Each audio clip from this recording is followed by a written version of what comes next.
Hi, welcome to this Excel tutorial video, and today we're going to look at the offset function.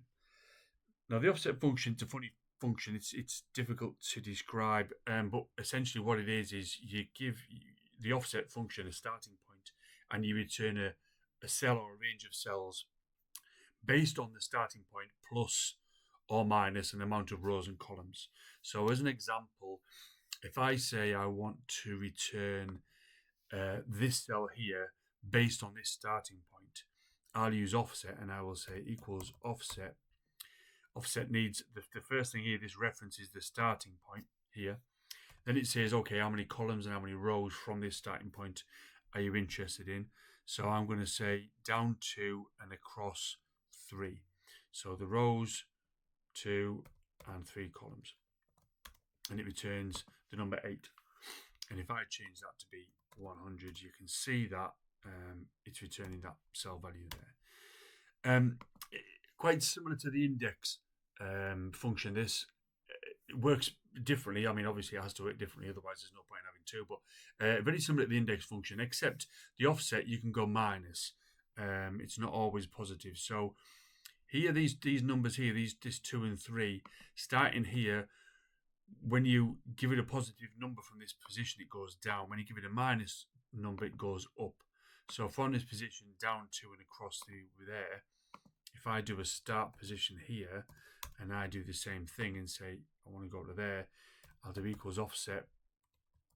Oops, and I will say this is my starting point, and I will say the rows is 1, 2, minus 3, and the column, the columns 1 minus 3, and the rows the columns is 1, 2, minus 3.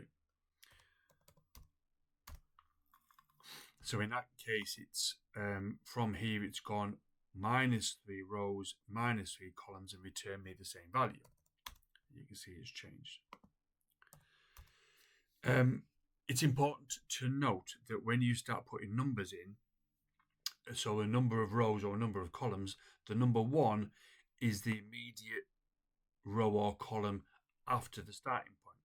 So if I do equals offset with this as a starting point and I say 0, 0, it won't go anywhere. It'll start there and it will go no rows and no columns. So the 0 is, it's important to note that it begins at 0. And if I say 0 rows down but 1 column across, it'll return the word Monday. So it started here, it hasn't gone down or up any rows, but it's gone across 1 column, and it returns Monday. Now, we've got 2 other arguments that we can put in. Now, these arguments default to 1, and I'll explain what that means in a sec, but if I do the same thing with regard to this position here, so if I do equals offset, and I say this is my starting point, and I want to go down 2 rows, and I want to go across 3 columns, then I've got these 2 arguments here, height and width. And height and width means how many cells wide and how many cells high, or rather how many cells high and how many cells wide do I want to return.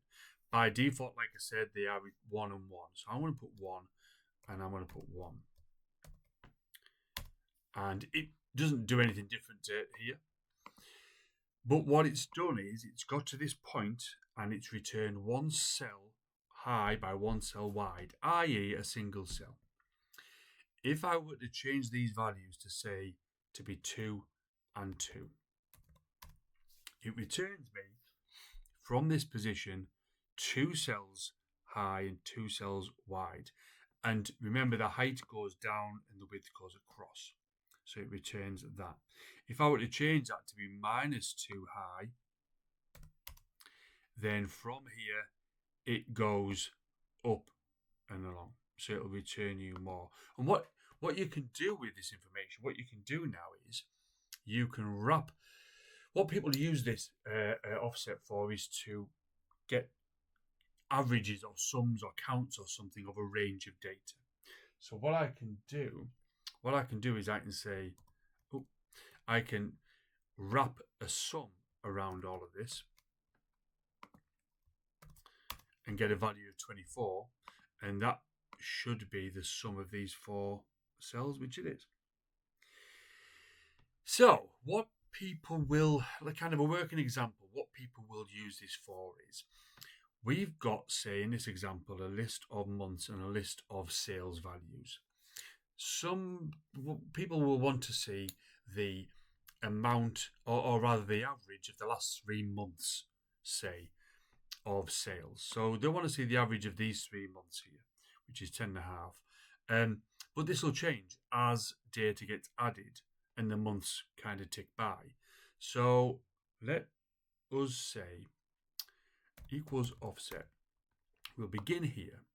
We're going to go down 6 rows and we're not going to go across any columns, and it returns that value there. Then we can say I want to go back 3 months. So I want to say -3. So beginning here, because it's 1 cell high, 2 cells high, 3 cells high, and then 1 cell wide. So now it returns this information, which is kind of what I'm interested in. So that's all very well and good, and I can now say I want an average of that, and I can wrap the whole thing around an average.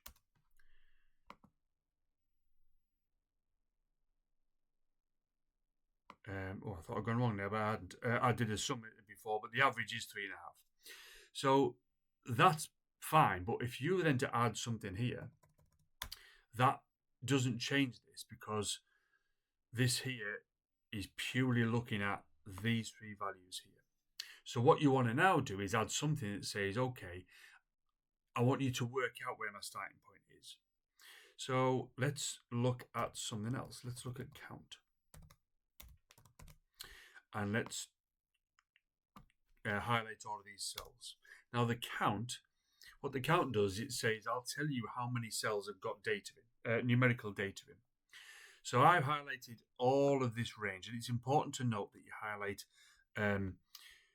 you need to highlight as far down as the data could possibly be. So in this example, it's only going to go down to December. So I'm going to highlight from here all the way down to December, and it's returned 7. Using that information, I could actually, instead of this being hard coded as 6, I could add my count into here. Instead of 6, I'll put my count in. And what that will do is give me an average, this average. And if I look at that, you can see the average is 4,166 plus. And if I now change that to add £10,000, you can, if I, I've only put 1,000, sorry, 10,000. If I highlight these 3, you can see the average is 6,166, and that average has changed to match.